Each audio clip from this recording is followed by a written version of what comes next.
नमस्कार, जी न्यूज देख रहे हैं आप। मैं हूं अदिति अवस्थी। दिल्ली में निजामुद्दीन इलाके के तबलीगी मरकज से निकले लोगों की वजह से देश आज बहुत बड़े खतरे का सामना कर रहा है। सिर्फ एक दिन में कोरोना के मामलों में जबरदस्त इजाफा हुआ है। देश में जगह जगह सर्च ऑपरेशन चल रहा है।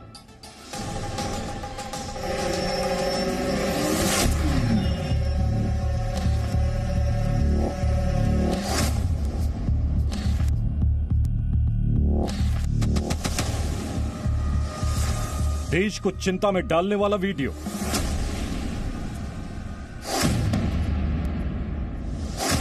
तबलीगी मरकज ने कैसे बनाया पाबंदी का मजाक। तबलीगी मरकज में लापरवाही का सबूत। तस्वीरें सामने हैं। धर्म के नाम पर सरकार की तमाम कोशिशों को नाकाम करने वाली लापरवाही का सबूत सामने है। जब लोग हाथ भी नहीं मिला रहे, उस दौर में यहां भीड़ जमा थी। दिल्ली के मरकज की कहानी देश की चिंता और बढ़ाने वाली है। आज अगर हम देखें तो कल से कंपेयर करें तो नंबर ऑफ पॉजिटिव केसेस बढ़ गए हैं, जिसमें एक मुख्य कारण है कि तबलीगी जमात के जो मेंबर्स थे वो देश में जब उन्होंने भ्रमण किया तो उसके द्वारा केसेस फैले हैं। 21-22 मार्च को दिल्ली पुलिस ने मरकज खाली करने के लिए कहा था। 23 मार्च को 1200 लोग गए, 1500 लोग और आ गए। 24 मार्च को फिर पुलिस ने समझाने की कोशिश की थी। 25 मार्च को एसडीएम ने तबलीगी मरकज का दौरा किया। 28 मार्च को इलाके के एसीपी ने फिर समझाने की कोशिश की। पुलिस के मुताबिक 2137 लोग निकाले गए। 350 विदेशी हैं। 400 के करीब लोगों में कोरोना के लक्षण मिले हैं। 24 लोग मरकज मस्जिद से निकले हैं। 29 ऐसे हैं जो कांटेक्ट में आए हैं। जो फॉरेन से लोग आए थे उनके परिवार के लोग 29 लोग निकले हैं। इसको हम लोकल ट्रांसमिशन कहते हैं। तबलीगी मरकज के लोग इस कदर जिद पर अड़े थे कि एनएसए अजीत डोवल को दखल देना पड़ा था। राष्ट्रीय सुरक्षा सलाहकार अजीत डोवल ने 28-29 मार्च की रात तबलीगी जमात के मौलाना साद से संपर्क किया था। उन्होंने सेंटर में मौजूद सभी से कोरोना टेस्ट कराने के लिए कहा था। सवाल सिर्फ यही नहीं है, इस मरकज से निकले लोग अब देश भर में फैल चुके हैं। मंगलवार की रात दिल्ली पुलिस ने कई जगहों पर सर्च ऑपरेशन चलाए। अलग अलग मस्जिदों से कई विदेशी और भारतीय मिले जो छिपकर रह रहे थे। ये वही लोग हैं जो निजामुद्दीन के तबलीगी मरकज से निकले हैं। महाराष्ट्र के अहमदनगर से भी दिल्ली से लौटे 34 लोग मिले हैं। इनमें 2 लोगों में कोरोना की पुष्टि हो चुकी है। सोलापुर से भी 7 लोगों के शामिल होने की बात सामने आई है। मजलिस में शामिल 10 रोहिंग्या जम्मू के नरवाल बाला इलाके में मिले हैं।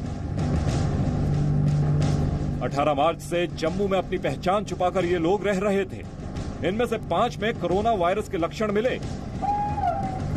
प्रशासन ने अस्पताल में शिफ्ट किया है। वो जो मजलिस थी इनकी 4 महीने की मजलिस थी। इनका ये कहना था कि वो 4 महीने की मजलिस है और उस मजलिस में ये लोग जो थे उस मजलिस में शामिल होने के गए थे। इनका दावा है कि ये लोग जो है इनको कोई बीमारी नहीं है, ये प्रशासन के कहने पे छुपे हैं। लेकिन प्रशासन ने इनको अगर कहा तो इंडोर रहने के लिए कहा होगा। ये छुपे हुए थे, इसलिए प्रशासन ने इनको जो है यहाँ पे जो है अभी कार्डन किया। और आप देख सकते हैं पुलिस इनका जो है रिकॉर्ड यहाँ पे बना रही है। यहाँ पे श्रीनगर में भी तबलीगी मरकज का कनेक्शन सामने आया है। जम्मू कश्मीर से जो 800 से ज्यादा लोग हजरत निजामुद्दीन अवलिया के मरकज जहां तबलीगी इज्तिमा हुआ था उसमें शिरकत कर जम्मू कश्मीर लौटे हैं।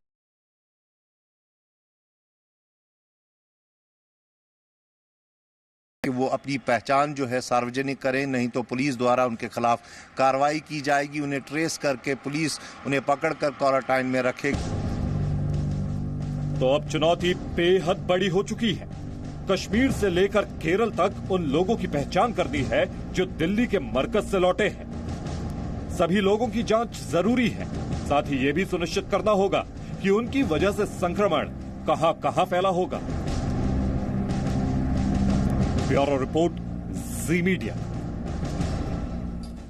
और दिल्ली की टेंशन अब बढ़ती जा रही है क्योंकि अब कोरोना वायरस उन लोगों पर भी अटैक कर रहा है जो हर तरह के एहतियात बरत रहे हैं, वायरस के संक्रमण की गंभीरता को समझते हैं और देश के इस मुश्किल वक्त में ड्यूटी पर डटे हैं।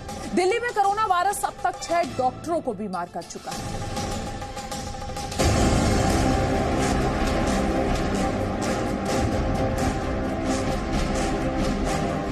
कोरोना वॉरियर्स पर वायरस का अटैक। दिल्ली के अस्पतालों में डॉक्टरों में संक्रमण। दिल्ली के 6 डॉक्टर कोरोना से संक्रमित।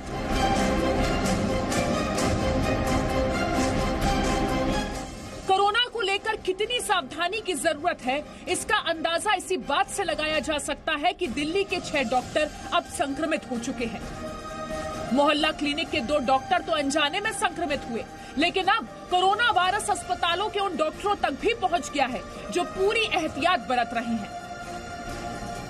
दिल्ली में लोगों की भीड़ रोकने के लिए अब पुलिस पूरी तरह से मुस्तैद है।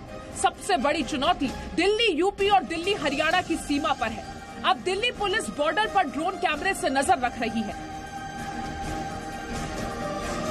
दिल्ली हरियाणा का टिकरी बॉर्डर, जो कि मुंडका थाना के इलाके में आता है, वहां पुलिस ड्रोन कैमरे से चप्पे चप्पे पर नजर रख रही है। रेलवे ट्रैक पर भी नजर रखी जा रही है ताकि लोगों को बाहरी राज्यों में आने जाने से रोका जा सके।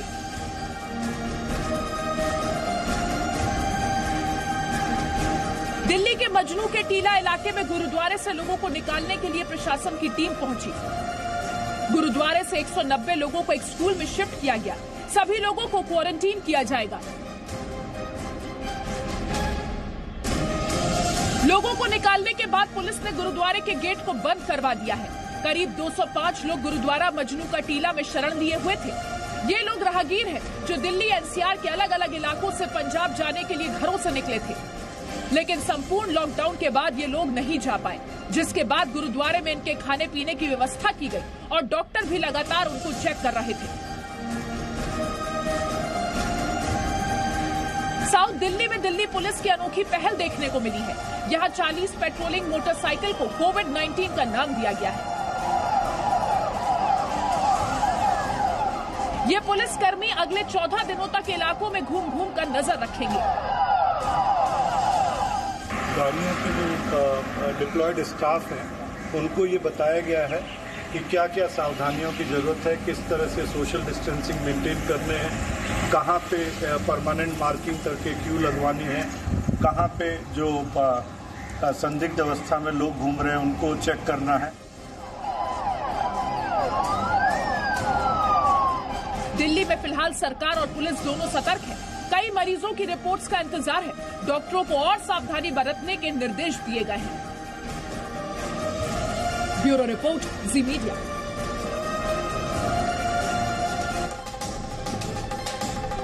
और अब आपको ग्राफिक्स के जरिए, मैप के जरिए बताते हैं कि पूरे देश में इस वक्त कोरोना संक्रमितों के क्या नंबर्स हैं। ये आपको दिखा रहे हैं कि देश में कोरोना के कितने मामले हैं। महाराष्ट्र में 302, केरल में 241, उत्तर प्रदेश की बात करें तो 103 केसेस यहां रहे हैं, कर्नाटक में 101 केसेस, तमिलनाडु में 124 केस, आंध्र प्रदेश में 83 मामले सामने आए, अंडमान निकोबार में 10 मामले सामने आए हैं, वहीं बिहार में 23 मामले सामने आए हैं, चंडीगढ़ में 13 मामले सामने आए हैं, दिल्ली के 120 मामले हमारे सामने हैं, गोवा में 5 मामले हैं, कोरोना के 74 मामले गुजरात में, हरियाणा में 43 मामले, हिमाचल प्रदेश में 3 मामले सामने आए हैं कोरोना के,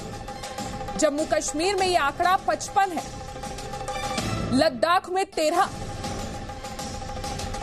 मध्य प्रदेश में 47 मामले सामने आए हैं, उड़ीसा के 4 मामले हैं कोरोना के, पुडुचेरी में 1 मामला कोरोना का पॉजिटिव पाया गया है, पंजाब में यह आंकड़ा 41 है, राजस्थान में 93 मामले सामने आ चुके हैं कोरोना केसेस के, मणिपुर में भी नॉर्थ ईस्ट से भी 1 मामला सामने आया है, मिजोरम से 1 मामला सामने आया है, तेलंगाना में 94 मामले, उत्तराखंड में 7 कोरोना केसेस। पश्चिम बंगाल की बात करें 26 केसेस। तो ये सिलसिलेवार तरीके से आप टीवी स्क्रीन पर देख रहे हैं कि किस तरीके से किस किस राज्य में कितने कोरोना मामले सामने आ चुके हैं। अब बात करते हैं उत्तर प्रदेश की। यूपी में कोरोना के मामले बढ़ते जा रहे हैं, जो कि एक चिंता की बात है। नोएडा, ग्रेटर नोएडा और मेरठ में बढ़ते आंकड़ों ने सरकार की चिंता को और ज्यादा बढ़ा दिया है। दिल्ली से सटे इन इलाकों में संक्रमण तेजी से फैला है।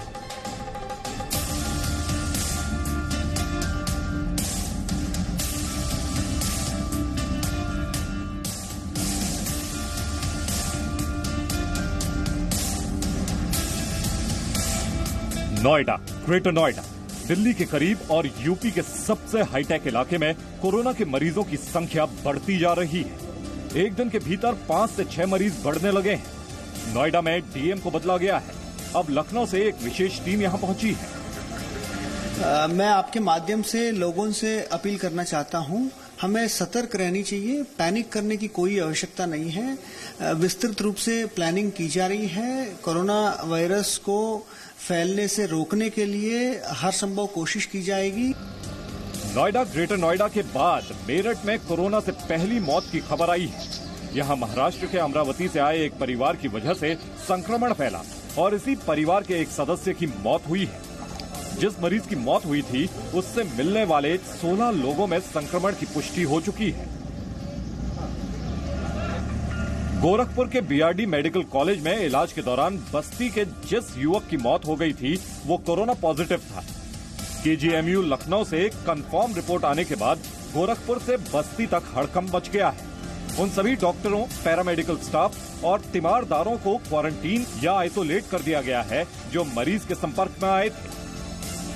वहाँ का जो पूरा जो क्रियाकलाप में कौन थे, यानी खासतौर पे जो उनका जो अंतिम संस्कार में जो लोग हैं और कौन कौन है, सबका ट्रेसिंग वहाँ का बस्ती के जिला प्रशासन कर रहे हैं। हम लोग का खासतौर पे यहाँ जो डॉक्टर साहिबान जो अटेंड किए हैं उन्हीं के 6 लोग हैं, जो पैरामेडिक्स सारे उन्हीं लोग का हम लोग क्वारंटाइन में रख दिया, आइसोलेट करा के रख दिया। नोएडा में लॉकडाउन के दौरान बाहर घूमने के लिए एक लड़के ने पुलिस वालों को डॉक्टर बनकर धोखा देने की कोशिश की। नोएडा पुलिस ने फर्जी डॉक्टर को हिरासत में ले लिया। लड़के की बहन नर्स है, वो सफेद एप्रॉन पहनकर पुलिस वालों को खुद को डॉक्टर बताता था। कहाँ है डॉक्टर? फिर काहे एप्रॉन पहना है? किसने कहा था ये पहनने के लिए डॉक्टर का? डॉक्टर की तुम सड़क पे घूम रहे हो और तुम ये चलो उतारो इसे, उतारो फौरन, उतारो कोट। कोरोना की वजह से कई शादियां कैंसिल हुई हैं, लेकिन कोरोना लॉकडाउन के बीच प्यार को शादी में बदलने वाली इस जोड़ी ने हार नहीं मानी। इन लोगों ने पुलिस वालों को ही बाराती बना लिया और थाने में ही शादी कर ली। ओडिशा के बरगढ़ थाने में ये शादी हुई। थाने में शादी रचाने वाले 28 साल के ऑटो मैकेनिक पवित्रा साहू का 24 साल की लक्ष्मी मेहर से 1.5 साल से लव अफेयर चल रहा था। दोनों कोर्ट में शादी करना चाहते थे, लेकिन अब पुलिस की मदद से शादी हो सकी। ब्यूरो रिपोर्ट, जी मीडिया। एक छोटा सा ब्रेक यहां लेते हैं, फौरन लौटेंगे, बने रहिए हमारे साथ।